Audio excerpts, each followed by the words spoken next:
Light rays enter the eye through the cornea, pupil, and lens. These light rays pass through the vitreous, a clear gel-like substance that fills the middle of the eye. The light rays are focused on the retina, a light-sensitive tissue lining the back of the eye.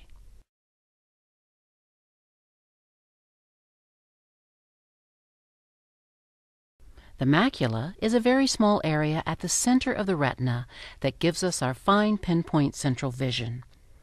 The area of retina surrounding the macula gives us our peripheral or side vision.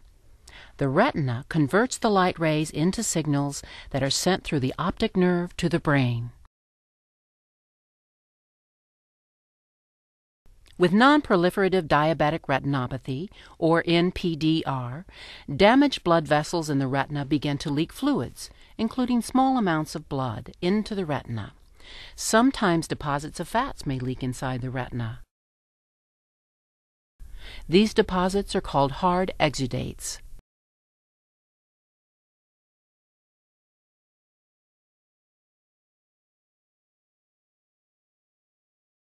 With macular edema, fluid leaking from the retina's blood vessels can cause the macula to swell or thicken. Because the macula is responsible for our central or pinpoint vision, macular edema interferes with clear vision. Macular ischemia occurs when small blood vessels close. In this case, your macula is affected because it no longer receives enough blood to work properly.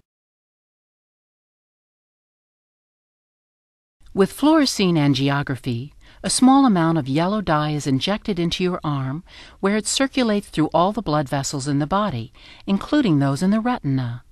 A special camera with a blue flash is then used to take a series of pictures of the retina. Any blood vessels that have been affected by NPDR will show up in these images, as well as areas of abnormal leakage or ischemia. With OCT, a special camera is used to photograph your retina. It measures the thickness of the retina and is also very sensitive at detecting swelling and fluid. This diagnostic information helps your doctor determine why your vision is blurred and whether treatment should be started.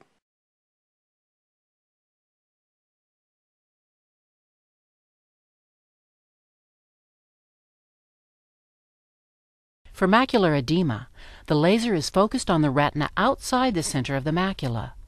The laser is not applied directly to the center of the macula, since this would reduce central vision. The main goal of treatment is to prevent more vision loss by sealing off leaking blood vessels that interfere with the proper function of the macula.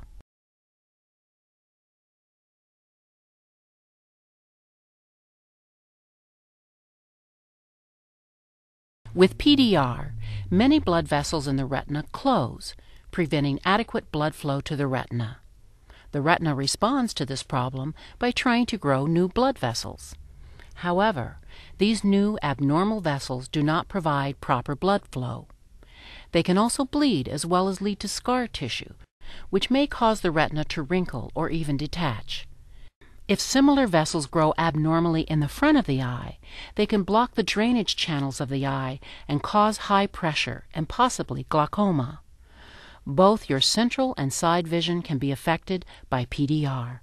Treatment for PDR is often done with laser, and it is called PRP, or panretinal photocoagulation.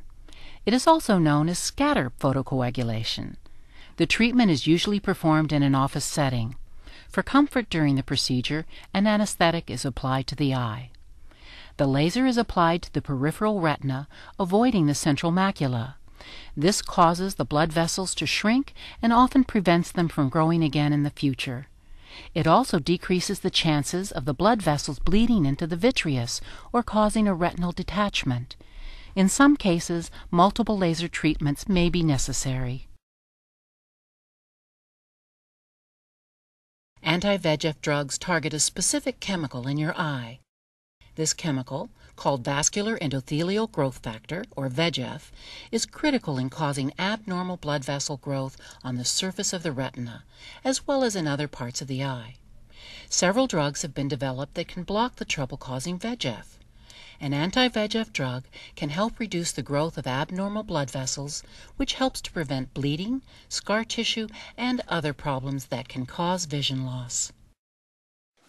The anti-VEGF drug is administered directly to the eye in an outpatient procedure. After the eye has been numbed with an anesthetic, the anti-VEGF drug is injected into the eye with a very fine needle. Some people may need multiple anti-VEGF injections over a period of months.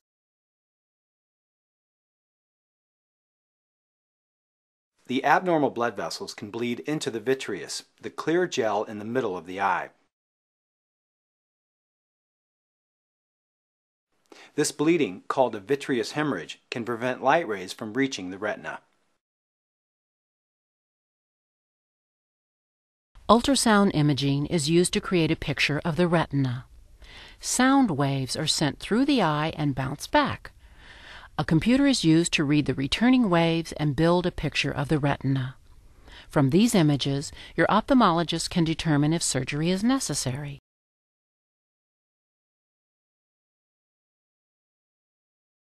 Vitrectomy surgery is usually performed in the operating room on an outpatient basis.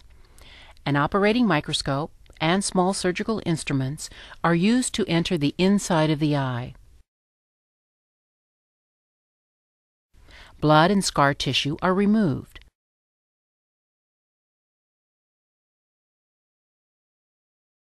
At the same time, a laser may be used to prevent further bleeding and abnormal blood vessel growth. To help the retina heal in place, the ophthalmologist may place a gas bubble or silicone oil in the vitreous space. The gas bubble will gradually dissolve on its own. Removal of the silicone oil requires an additional procedure. Use of a gas bubble or silicone oil is reserved for eyes with retinal detachment or advanced scar tissue. After vitrectomy, the results of your surgery may not be apparent for months.